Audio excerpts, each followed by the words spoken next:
Hi, this is Molly Robinson working on our video post 2 about speech and language disorders. They are neurodevelopmental disabilities that can impact a child's ability to understand and use language, which these difficulties using and understanding language impact children and young people's lives a lot at school, academically and for their social interactions, both which are extremely important for children growing up.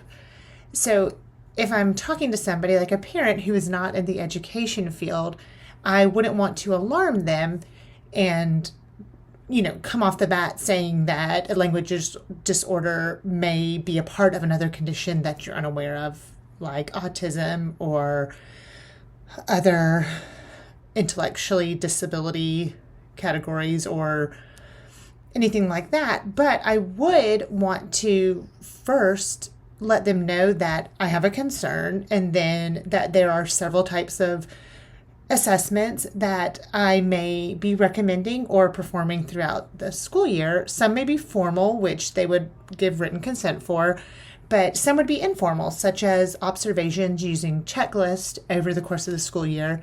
I may bring in the speech specialist to observe during lessons or small groups or even free play or indoor recess, just so that they can tune in their ears and, try to identify what we're noticing in the classroom, whether it's just, an articulation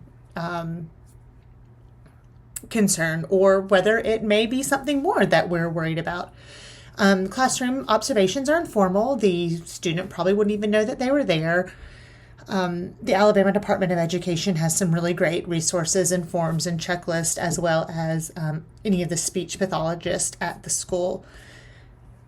Formal assessments would be more of like a standardized test working on pronunciation, repeating, imitating, that would be compared to norms for their age. So, pre-screening in the classroom or in small groups would give the classroom teacher a good idea as to what the child would be, like what kind of concerns are we identifying. And then that would also give the parent and the speech therapist a starting point. Or it may just completely rule out that there is an issue altogether, but documenting it from day one would be really beneficial for everybody, so that nobody's caught off guard, and that way that if there is a need for speech intervention, that the speech pathologist at the school would have everything they need on when it starts, and that way we could speed up the process of getting the child qualified.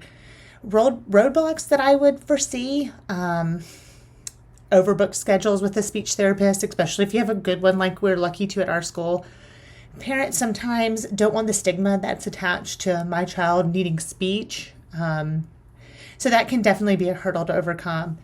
But then sometimes, students, I've noticed, have the ability to use it. If you're one-on-one, they will use speech correctly. But, when they let their guard down in a classroom or just hanging out with their friends, their speech,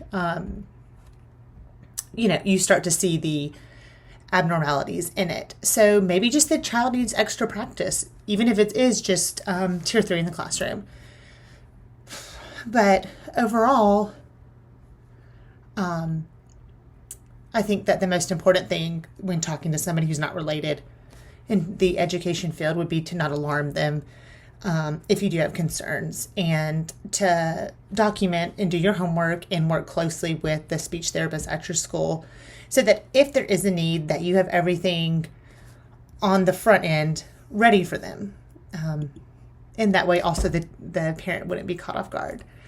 And I think that covers it. Thank you very much. Bye.